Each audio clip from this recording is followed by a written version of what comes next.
Il pratique désormais le handi-kayak avec le club de la presqu'île Côte d'Amour. Louis a commencé son apprentissage dans un kayak double où il s'installait à l'avant tandis que son moniteur était à l'arrière pour le guider. Louis est le seul non-voyant licencié à l'année. Mais le club de Pornichet accueille d'autres personnes handicapées qui pratiquent le kayak double ou la pirogue en équipage le temps d'une balade en mer. C'est seulement accompagné de sa boussole parlante qu'il part en mer. Pour Louis, le handi-kayak n'est pas qu'un sport. C'est aussi un moyen d'éveiller ses sens, de percevoir le vent et les vagues comme il ne pourrait jamais le vivre autrement. Car sur l'eau, aucun obstacle ne peut entraver son parcours. Alors, grâce aux randonnées organisées par son club dans la région, il peut s'offrir le plaisir de partir en kayak à la conquête de l'Ouest.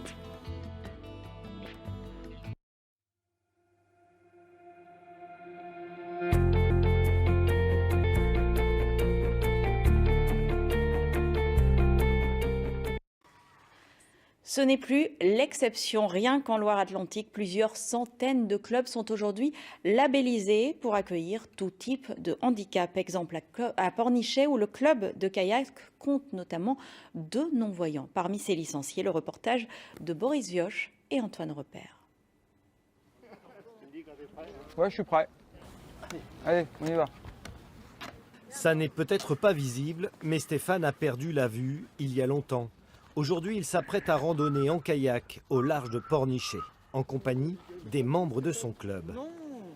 Louis est aussi aveugle, alors pour faciliter sa navigation, je mets ma boussole, mon application en route, ça me donne ma vitesse et mon cap. Objectif pour la petite équipe, sortir du port et surtout éviter les autres plaisanciers. Direction une petite île au large. Louis et Stéphane, vous mettez au cap compas et on passe derrière le catamaran et on va sur le petit îlot de Bagno.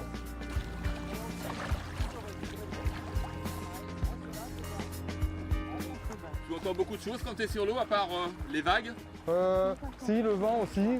Ça aide aussi à diriger. Par exemple, l'autre fois, j'étais aux Évins, j'avais le vent de face et ça m'aidait pour me donner la direction.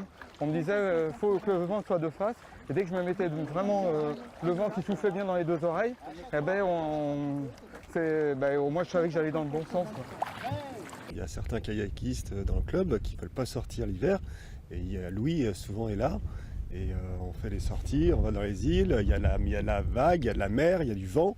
Et voilà, il n'a pas peur. Ça, mais voilà, il est comme ça, quoi. C'est étonnant. Ah oui, c'est étonnant. Je vous dis, on oublie qu'il est aveugle. Il est l'heure de repartir, mais cette fois-ci pour Stéphane, Louis, Dominique, Hervé et les autres, la traversée du retour sera plus facile, car le vent, lui, nous poussera.